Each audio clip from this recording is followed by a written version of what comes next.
Hello, you sexy bastards. How are you today? We are back again with another oversimplified video with another American war. This is the American Civil War by Oversimplified Part 1. Alright, let's see it. I actually don't know anything about the American Civil War besides it was like North and South and shit. It was made possible by NordVPN. NordVPN. Click the link down below to get 70% off an annual subscription, plus an additional month free. Also, stun your friends, turn heads, get compliments. Buy yourself some Oversimplified merch today, along with a very honest new character pin. Link in the description down below. Link in the description. Okay, Mrs. Lincoln, this is it. One last push, and we're done. Didn't Lincoln have like wooden teeth or something? Bruh. 9 months and 4 days ago, my father brought forth upon my mother himself and The gave cock. to her a child, conceived in a shack in Kentucky and dedicated to the proposition that I will drink num-nums from a bottle and do little poo-poos in my pantses for the next 2 to 3 years. Now what is it babies do again? Oh, Ah. Dad. I am not touching that. Hey, if that's how he was born, he's pretty lucky he wasn't born a couple of centuries back, or he would have been burned for being a witch. Abraham Lincoln grew up with his relatively poor family in Kentucky, KFC? eventually moving to Indiana, and finally, Illinois. He read a lot of books, worked a lot of jobs, wrote some questionable poetry, and finally, Whoa, that was Ariel. wrote some questionable One second. Abraham Lincoln is my name, and with my pen I wrote the same. I wrote in both haste and speed, and left it here for fools to read. Actual poem by Abraham Lincoln. I like this guy and already. finally entered the law profession. Despite being self-taught, he turned out to be a pretty clever and astute lawyer. Okay. In one case, a guy claimed he witnessed a murder at night, and Lincoln was Batman? like, how could you have seen anything in the dark? There was a Ooh. bright full moon. A what? A bright full moon. Can you say that again, please? There was a bright full moon. A dim half moon? No, a bright full moon. That's funny, because according to this almanac, there was a dim half moon that night, which Ooh. makes you A liar. Well, I got a bright full moon for y'all right here.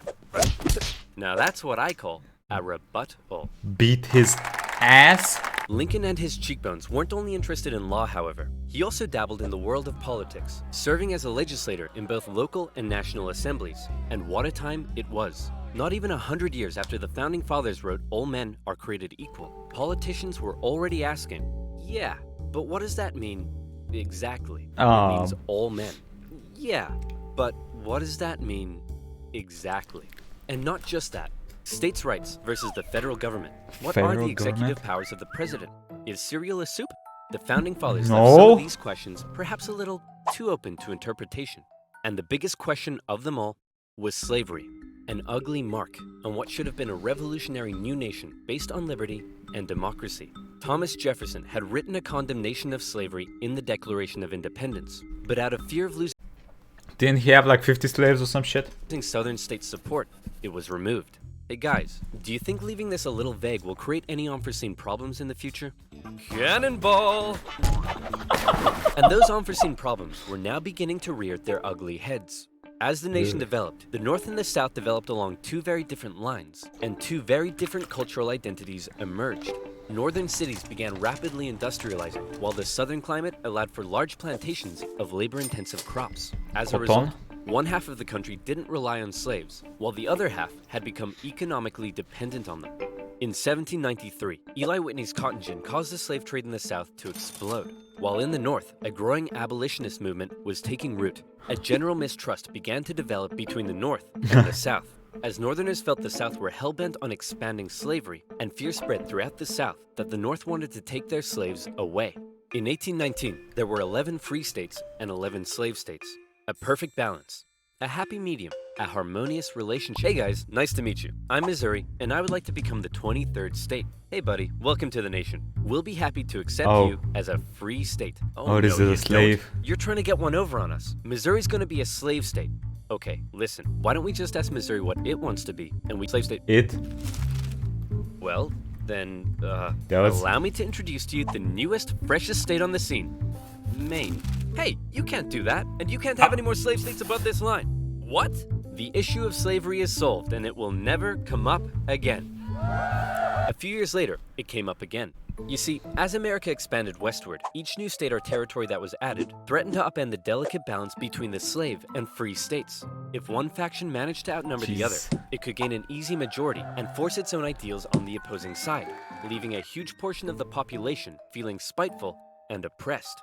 For a while, compromises kicked the can down the road and kept the volatile balance in check, as new free and slave states were roughly added in pairs. But then one loudmouth state just had to barge in and ruin everything as usual. Which is? The addition of Texas saw the United States enter into a war with Mexico, which they won, gaining a huge amount of land out west and creating even more problems. Hey guys, nice to meet you. I'm California, and I would like to become the 31st state. It's Hey buddy, California. welcome to the nation. We'll be happy to accept you as a southern slave state. Oh no, you don't. You're trying to get one over on us. California is going to be a free state. Okay, listen. Why don't we just ask California what it wants to be, and we can free state? Well, then, allow me to introduce to you the territories of New Mexico and Utah, able to freely vote for slavery themselves. Hey, you can't do that. And we can enter Northern Territory anytime we want to recapture escaped slaves. What? Damn. The issue of slavery is solved, and it will never come up again. A few years later, it came up again. In 1854, a Democratic senator from Illinois wanted to build a really cool The issue of slavery is coming more in American than I am. That sounded way better in my head. I am very sorry. Not really. And proposed that the territories of Kansas and Nebraska be created open to slavery, even though they were clearly above the Missouri Compromise line. Obviously, the northern states were like, hell no. But the southern Democrats who controlled Congress at the time were like, well, if you love liberty and democracy so much, then you should let them vote on whether slavery should be legal or not. And so it was. Huge numbers of pro- and anti-slavery settlers rushed to Kansas to sway the vote in their favor. And while they were all there, they began to beat the crap out of each other. One of those settlers was a man named John Brown, a former businessman who Jesus! This dude looks like a fucking James Bond villain. Or James Bond. failed at just about everything he Before business failure, after business failure. tried, and went arguably insane. He was a radical abolitionist and dedicated much of his life to the Underground Railroad and freeing slaves. One night, in revenge for an earlier raid by pro-slavery forces, he and his sons killed a number of pro-slavery settlers in the territory, helping to kickstart years of violence known as Bleeding Kansas. Kansas and Nebraska both eventually voted in favor of outlawing slavery. But from here, the tension began to grow at a rapid pace. In 1852, author Harriet Beecher Stowe penned Uncle Tom's Cabin, a best-selling novel that exposed the terrible cruelty of slavery to the world. Oh, how awful. How morally corrupt a nation must be to allow such things to happen. Your Majesty, what should we do about all the starving children working in the coal mines? Bro, oh, it's England. Well, what is wrong with his fucking teeth, brother? Nothing! In 1854, the Republican Party was formed, and Abraham Lincoln emerged as a leading figure. Southern Democrats viewed the new Republican Party with mistrust, believing it to be radical and abolitionist. Gonna take our In slaves? 1856, a politician named Charles Sumner gave a speech in Congress, calling out slave-owning Democrats with fiery language. If slavery was a woman, she'd be an ugly one, and the senator from South Carolina would like to boink her. Representative Brooks, do you have a rebuttal? Oh, I have a rebuttal, all right. Damn. Yeah, here's a rebuttal for you. Gonna punch him in the face. Oh, come on. Surely this isn't allowed. I don't know. I'll have to consult the rulebook. No ground and pound? I can't find anything about caning a political opponent, but it says here I'm not allowed to wear women's underwear. Oh. Uh-oh. News of the violence on the Senate floor took the nation by storm. Dude, Southern slave owners sent Representative Brooks. He came, he saw, he conquered. He came.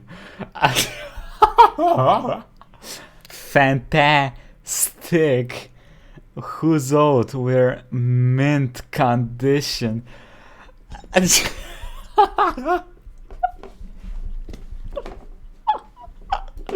Canes to replace his now broken one, and on the floors of Congress, politicians carried weapons in self-defense, which is never a good sign. In 1857, the Supreme Court ruled in the Dred Scott case that all people of African descent, slave or free, could not be citizens, and therefore could not sue for their own freedom under any circumstances, undoing years of progress with the strike of a gavel. Now, within all this bitter debate over slavery, there were many nuances. North versus South, Republican versus Democrat, states versus the federal government. But let's strip all of that away. Okay. For 4 million individuals living in America, 4 this million wasn't at that about point. political intrigue or party alignment. Freedom, it was about liberty. the basic human right to be free. That shit as well. Men, women, and children were stolen from their homelands and brought to the American continent, where for generations they were considered to be property, forced to live in poverty, and work from sunrise to sunset. Plantation overseers did whatever they felt was necessary to get the most out of their slaves. Punishments were often barbaric. Families were regularly separated, and parents could often only watch, as their children were auctioned off, never to be seen again. Damn. Thousands of slaves took the treacherous risk of running away. I like, never to y'all be see this seen. shit? The family being sold and in the background, the flag. I don't know what the first words are, but all men are free and equal. Again, thousands of slaves took the treacherous risk of running away. And abolitionists in the North helped many escape via the Underground Railroad, as bounty hunters entered the North to chase them down. Leading figures within the abolitionist movement included many Frederick significant Douglass. free black Oh, men. yeah, I've and heard women. of But it's Frederick important Douglass. to note that for many of the anti-slavery white individuals in the North, opposition to slavery was often an economic issue, not a moral one, as many worried large plantations would take their lands and livelihoods away. Abraham Lincoln knew that slavery was a moral evil, and he regularly spoke out against it in powerful speeches that helped him rise through the ranks of the new Republican Party. He lamented at the hypocrisy of a great American nation meant to stand as a shining beacon of freedom, while also enslaving 4 million men, women, and children. He most famously declared in 1858 that a house divided against itself cannot stand, that one day, slavery in sense. America would end. However, even Lincoln was cautious in his opposition. He didn't want to outlaw it entirely, but simply prevent its expansion, so that given enough time, he believed it would abolish naturally itself. die out. Thankfully, history would force his hand. In October 1859, one abolitionist decided he'd try to single-handedly take down slavery by force. Oh, is Would that it be the crazy enough to maniac? even attempt such a thing? It's our good friend Bro, look at this dude. John I like Brown. this dude. He planned to seize arms from an armory in the town of Harper's Ferry, free the slaves there, and continue south, inciting a major slave uprising along the way. Damn, a bro. noble cause, a bad plan, and terrible execution. Brown's men took the armory and some hostages, but were quickly surrounded by one Robert E. Lee and his U.S. Marines. Brown was captured, and a couple of months later, he was executed for treason. Northerners sympathized with Brown, but Southerners were like, They "If he sympathized. This dude was a maniac, brother. He was a maniac. I mean, listen, just because what you're trying to do is for a good cause does not mean that what you're doing is good. Okay? Fucking maniac. see this? Please have a plan They're or coming some for shit. us. Soon, there'll be 1 million John Browns. 1 million John Browns? Damn. What on earth are you thinking about? A John Brown farm? Yeah, me too. To make matters worse, new northern free states Well. meant now the southern states really were outnumbered, and they were Ooh. beginning to feel bitterly spiteful and oppressed. Further fear began to spread in the south when news broke that a Wait, relatively weird lanky guy wins Republican nomination. He's gonna take our slaves. unknown figure had just secured the Republican Party nomination for president. Abraham Lincoln, mostly well-liked among anti-slavery Northerners, had made some of the most powerfully worded speeches against Freedom slavery rules, of slavery any politician rules. at the time. And now, there was a chance that he and his cheekbones And could his become giant president. ass nose. Damn, For the bro. South, that would be too much. Stupid In the sexy 1860 ape. election, Lincoln's name didn't even appear on the ballot in 10 southern states. Yeah. But much to their horror, when the final results came in, Lincoln had won by an electoral college landslide. Lincoln himself tried to calm their fear. How many times do I have to tell you, I'm not gonna take away your slaves? Yeah, right, Honest Abe. We've had enough of you Northerners. We're gonna go form our own country. Oh. You can't do that. Why not? Well, if you had won the election, would it be okay for us to leave? Of course not. Well, why not? Because that's not how victim mentality works. Exactly. Many states felt that when they joined the Union, they always withheld the right to leave it whenever they pleased. Many people living in 19th century America often felt more loyalty to their state than to the nation. And now, with the South feeling like it had lost its voice in the federal government, Tried they to leave. were out of here. South Carolina was the first to go. And federal government, they What about those 4 motherfuckers at the bottom? were out of here. What about these 4 motherfuckers? What the fuck are they still doing here? South Carolina was the first to go, and over a period of 6 months, one by one, Damn. 11 slave states officially seceded from the Union, with just 4 contested border states opting to remain. The seceding states issued a number of official documents justifying their secession. South Carolina Read them and proclaimed weep. that it was northern states' hostility to slavery that rendered the federal government illegitimate. An increasing hostility on the part of the non-slaveholding states to the institution of slavery has led to a disagreed of their obligation. The laws of the general government have ceased to affect the objects of the Constitution. I have zero fucking idea what that means. Mississippi declared I hate that their reading position law and was language. thoroughly identified Our with position the is thoroughly identified with the institution of institution. slavery, and in a speech, the Confederate vice president stated that the new Confederate bro. government rested upon what he called the great truth He looks a little of racial weird. inequality. Revered American generals, such as Robert E. Lee, opted to side with their states over the Union. And with all the chaos, one New York lawyer wrote that rather than a bold eagle, America's over the Union. And with all the chaos, one New York lawyer Bro, why? Okay, can we talk about this? Why does a suit and a cane make everyone look fucking cool? Look at this dude. He looks like he hasn't slept in 20 years, but having the cane, or I don't know if that is a chair stick or whatever, and the suit makes him look like a fucking G. wrote that rather than a Goddamn. bold eagle, America's national bird should be a debilitated chicken. Damn. And hey, I kind of like that. One man, watching the crisis unfold, Oh. knew it would be his job to solve it.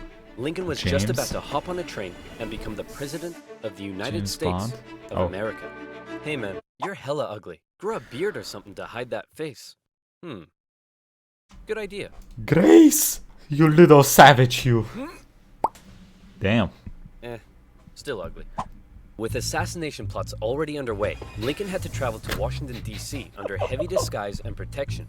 All along the way, he received Why are you putting stacks disguise on your nose? You can't make that shit bigger, bro. Chill. of threatening letters. May the hand of the devil strike you down. You are destroying this country.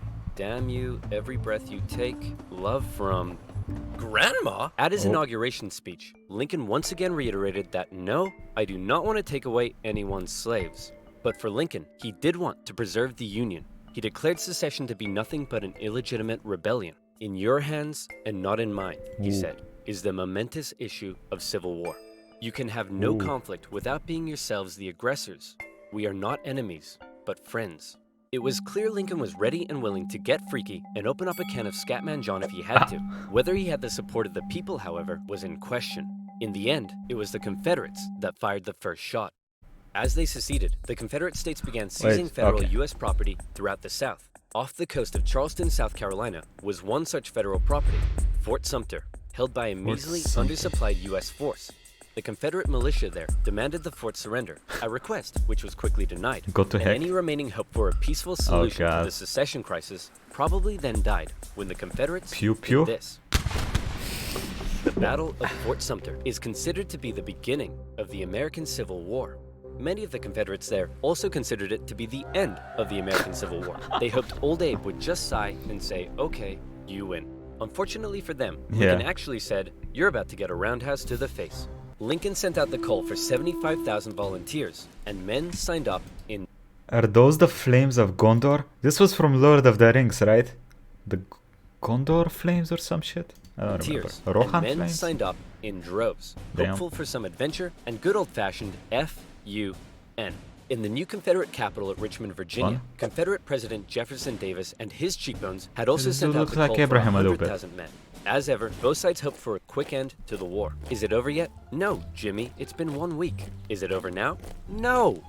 How about now? If you ask that one more time, I swear I will turn this army around and you'll all have to go back home to your wives and children. But in particular, the South knew the conflict would pose a bit of a challenge. How can we expect to win with a population of only 5 million against 22 million in the North? If you count us 4 million slaves, you'd have 9 million. Great idea. Hand these rifles out to all the moon. Oh no. No. No. No. You did not. You did not. Wait a minute. You almost had me there. The problem for Lincoln was that many of his top generals were getting old and were being a bit too cautious. The commanding general was a man named Winfield Scott, a veteran of the Mexican-American War, and by now, he was too fat to even mount a horse. Okay, chaps, we need What?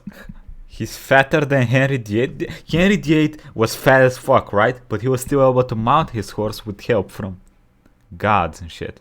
This dude, how fat must he have been? Come up with a plan. Hit me. We could wait for the Confederates to come and apologize. Maybe we should all sit in a circle and discuss our feelings. Crossing the Delaware into New Jersey worked for me. Those are all terrible ideas. And you? Yeah, what is he doing here? Hey, I'm the greatest president in the history of this nation. Is that We'll see about that, dingus. Eventually, Lincoln's Is generals he came dead up at with this a time? multi-pronged strategy. First, a blockade would cut off and starve the South of supplies by sea. Okay, smart. Secondly, taking control of the great Mississippi River would sever the South's economic artery while splitting it in two. And finally, a main Union force in the east would move south and take the Confederate capital, ending the war. Bada boom, bada bing. Wait, the South's capital was in the north? That seems like a fucking disgusting idea. The capital... Wait, show me the main map. Show me the main map. This whole place's capital is here in the north. That does not seem very strategically correct. By sea. Secondly, and finally, a main Union force in the east would move south and take the Confederate capital, ending the war. Bada boom, bada bing. Bada bam. Skirmishes began to break out across the nation, and the Union Army in the east began to move south towards Richmond. Everything seemed to be going well until they reached Manassas, where they came upon a large Confederate force. It's almost like they were waiting for us. How did they know? As it turned out, spies in DC had sent a coded message to the Confederates warning of the invasion. Did you use NordVPN? What the heck is NordVPN? I'm so glad you asked. Okay. Do you use the internet? Me too. Do you like internet safety? Me too. Hey, we should hang out sometime so I can tell you about NordVPN. NordVPN has over 5,000 secure and super fast servers in 60 countries that allow you to surf the net safely without personal data logging. Bulgaria, Not only does it Bulgaria. help Y'all you see stay my safe, country? that allow you to It's surf over the there net to the safely left. without Hello, personal Brazil. data logging. Not only does it help you stay secure, but with just a click of a button, you can take a quick trip to Sweden and enjoy some Nordic crime dramas. Is there some amazing content on YouTube that's still blocked in your country? Not to fear. NordVPN is here. NordVPN gives you access to all of these amazing features, and it has a 30-day money-back guarantee. So click the link in the description below, nordvpn.com. Works even in China. Oversimplified. Probably the And only use thing that promo works there. code Oversimplified to get 70% off an annual subscription. That's only $3.49 a month, plus an additional month for free. Again, that's nordvpn.com/oversimplified. And as always, you'll be supporting my channel. So thank you. Now, where were we? Oh yeah, secession, Yeah, Fat Man, war. and the Union invasion into Virginia. The two sides encountered each other at Manassas, and both geared up for the first major battle of the Civil War, the First Battle of Bull Run. Bull Run. Confederates rapidly brought in support by rail, and the two sides were about equal in numbers. However, they were also equally inexperienced. A large number of civilians also rode out by carriage from DC to picnic on the nearby hills and watch the Excuse me, what? number of civilians also rode out by carriage from DC to picnic on the nearby hills and watch the excitement unfold. Nobody seemed to quite understand how destructive this war was going to be. The Union forces pulled a flanking maneuver to hit the Confederates on their left, and the two sides fired on each other in rows. Farm families living in the area were forced to flee the fighting, including a man named Wilmer McLean. Hurry up, Martha! There's a war out here! The more you tell me to hurry up, the slower I will go! The Union force saw initial success pushing the Confederates back to Henry Hill. But one as of yet fairly unknown General Thomas Jackson had arrived, and he took a defensive position, standing firm like a stone wall, holding the Union Army off, and finally sending them running back to Washington, D.C. with heavy casualties. Okay, there was like 33 versus 35k, 480 killed, damn, 1,000 wounded, 1,200 missing. That's a lot of people missing. 30, 90 killed, 160 wounded, less, what, 12, what? These guys ran for the hills? The reality of war hit both sides hard. Henry Hill? Having just lost the first major battle, had to face the serious prospect that they may not actually win this war. President Lincoln, General Jackson whipped us so hard, the Confederates are calling him Stonewall Jackson. Wait, that's why they're calling him that? Not because he looks like he ran face first into a stone wall? Apparently not. Worse yet, the North had also lost the first major battle out west, giving away control of southwest Missouri. All of this was terrible news for Abraham Lincoln, especially since many of his generals and cabinet already didn't have much respect for him. They felt he was incapable of running a war, because he seemed a bit like your friendly old grandpa. He famously loved a long-winded story and a good pun. I've been so busy, my wife is missing me. But her aim is starting to improve. But deep down, few realized he could also be incredibly shrewd. Oh, Abe, you're so funny. Funny how? Funny like I'm a clown? Abe, I was just... No, funny how? Like I'm here to amuse you? During the war, Lincoln committed acts that were viewed by some as impeachable. His administration suppressed the free media from printing articles sympathetic towards the South. Some Southern sympathizers were even arrested without a trial. Lincoln's criticizers began accusing him of being a tyrant. But to quote the man himself, hey, it's war, baby. What are you gonna do? By the end of 1860... Kinda true, kinda fucked up. What happened to your liberty, motherfuckers? 61. With things already looking bad for the North, abolitionists such as Frederick Douglass couldn't believe that the Union Army weren't enlisting black men. He continued to put pressure on Lincoln to make the war about emancipation. Mr. President, it's time to make the war about emancipation. I don't know what emancipation is. The feathers are already bruh, you're in war. Hanging on to hope for a quick end to the conflict, continued to fight only for the preservation of the Union. It was decided, however, that escaped slaves from the Confederacy could be held as enemy contraband, and many of these men were put to work bolstering the Union's infrastructure and supply lines.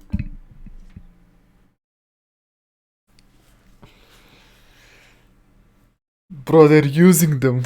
They are using the slaves, which is the thing that they wanted to take it. What the fuck? This is so fucked up. Hoping to get things moving, Lincoln made young General George McClellan the new commanding general, and McClellan began to train up his men. He thought a lot of himself, however, and believed he was going to be the nation's great savior. And like many others, he didn't approve of the president's handling of the war. On one occasion, Lincoln went to McClellan's house to meet with him, but McClellan was late returning home. He kept the president waiting, and when he finally got there, he just straight up went to bed. Now that's what I call disrespectful. McClellan talked the talk, but could he walk the walk? No. Like Lincoln's other generals, McClellan was maddeningly cautious. Hey man, could you move south and attack the enemy? What? Are you crazy? What if they have a big scary army down there? They probably do. What? Oh my gosh! McClellan worried that he did not have the numbers he needed to fight effectively. What if they have like 10,000 men? Okay, no problem. We'll get you 20,000 men. Well, what if they have 30,000 men? I'll need 40. Okay, you can have 40. Well, what if they have 50? I'll need 60. Lincoln tried, but it was all in vain. McClellan would not make a move for the rest of the year. The North's one saving grace for now was a general out west fighting in Kentucky and Tennessee. General Ulysses S. Grant. Cool, collected, methodical, and a big fan of whiskey. His chief of staff took it upon himself to keep Grant sober. One officer said that Grant habitually wore an expression as though he were determined to drive his head through a brick wall and was about to do it. And a brick wall? Because the other dude was called the brick wall. Okay. I'm excited. We have some like drama and shit. Led him to score a number of key victories when others around him were failing. At the Battle of Fort Donelson, Grant was like, why does Stonewall Jackson get a cool nickname and I don't? I want a cool nickname. You get it. The Confederates say they're ready to surrender and want to know your terms. No terms, just unconditional surrender. Hey, unconditional surrender Grant. That's a pretty cool nickname, right? Guys? Right? Later in April 1862, the Confederates launched a sudden attack on Grant's army at Shiloh, but the determined, unconditional surrender Grant threw his lines at the rebels and sent... No, don't. Y'all are actually calling him unconditional surrender Grant? ...them running.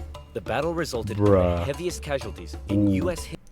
3K killed, 8.4 wounded, 3,000 captured and missing. Oh, damn.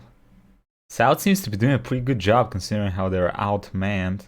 History so far, and despite his victory, Grant found himself under fire. You have to get rid of history. This wasn't a victory? And despite his victory, Grant found himself under fire. You have to get rid of Grant. Why? Didn't he win? Yes, but he just threw his men at the enemy. Isn't that the point? Also, he's a loony drunk. Well, what does he like to drink? I believe whiskey, sir. Then send him more. Lincoln watched as his cabinet did nothing but bicker, and his generals did nothing. But then, Worst of all, personal tragedy struck. Lincoln's young son, Willie, Oh. very much loved by the president, died of typhoid fever at the age of 11. Oh. Lincoln was a sensitive man and was heavily affected by the loss. That's His fucked, wife bro. was inconsolable. But one of Lincoln's greatest traits, what made him such a great leader, was in the darkest of times, with composure and determination, he kept moving forward. He knew it was his responsibility to hold Maybe his generals can learn something from him. himself and his family together, and by doing so, he hoped to hold the nation together. And he had it with McClellan's inaction. Lincoln decided he was gonna take control. Beat his In ass. March 1862, Lincoln firmly ordered McClellan to once again move south towards Richmond. McClellan insisted instead they move by sea to the Virginia Peninsula and attack Richmond from the southeast. Yes, said Lincoln. Okay, anything. Lincoln held God. on to some of McClellan's men to defend D.C. from a nearby Stonewall Jackson wreaking havoc in the Shenandoah Valley, and he sent McClellan south.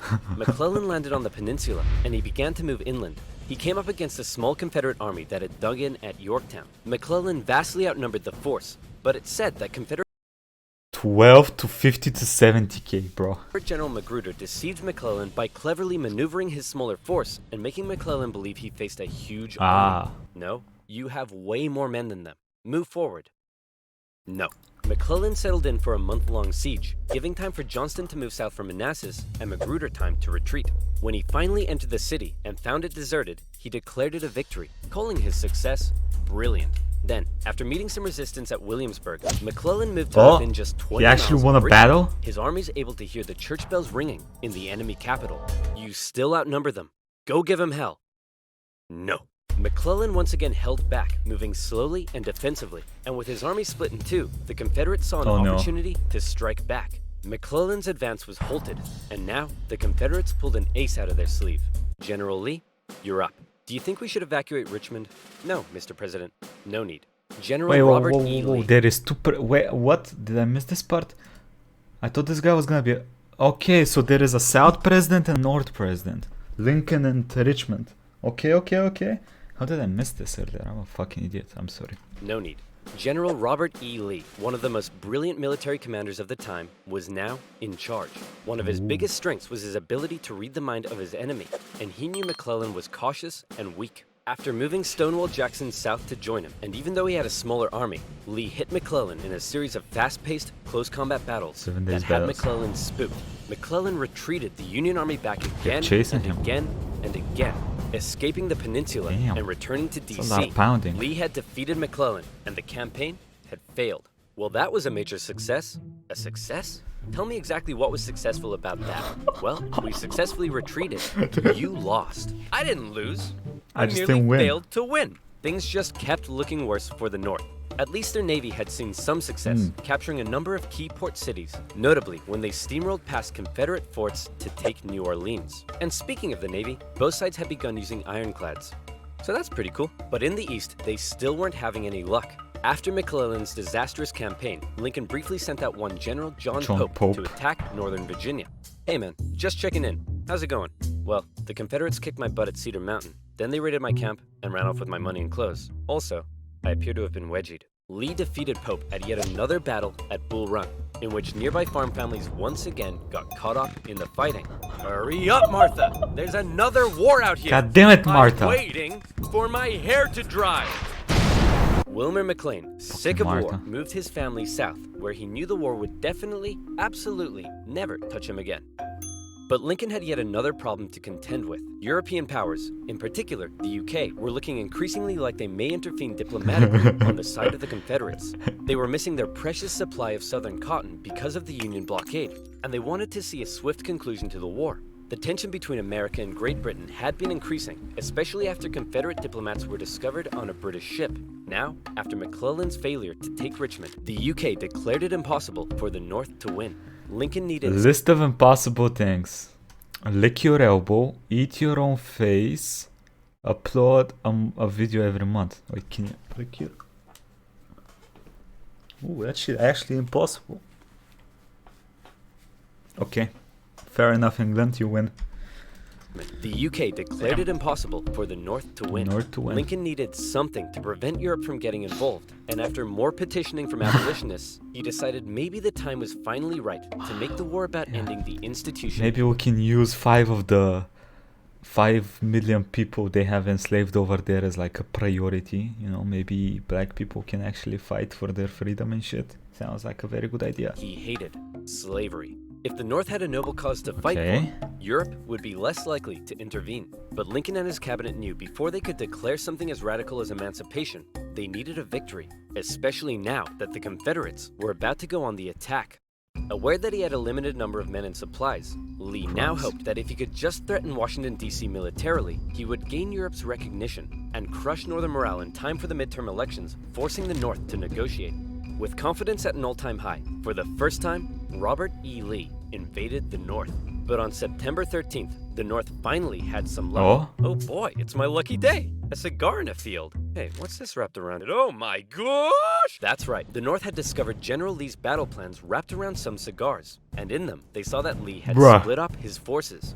McClellan headed out from D.C., and the two sides met in the Battle of Antietam, a crucial battle that would decide the course of the war. It saw the most vicious fighting to date, and still remains the single bloodiest day in American history. But, for once, the North came out victorious, and Lee was forced to retreat. He's on the run. Chase him down and finish him off. No. You know what, old buddy, old pal?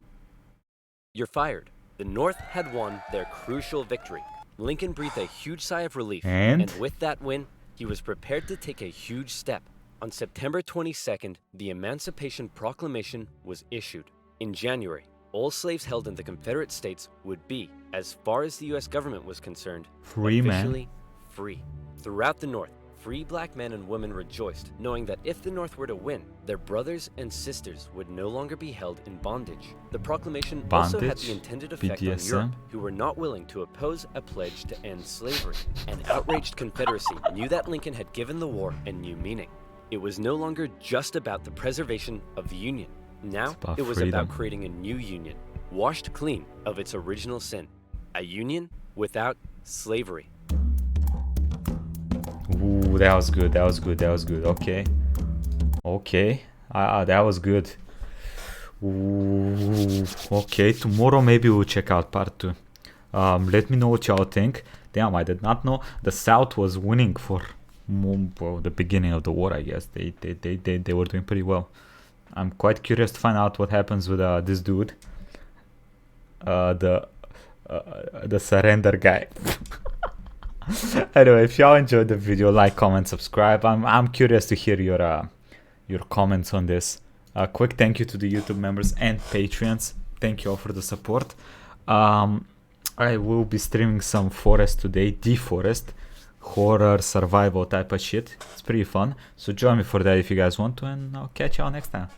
Bye everybody, have a nice day.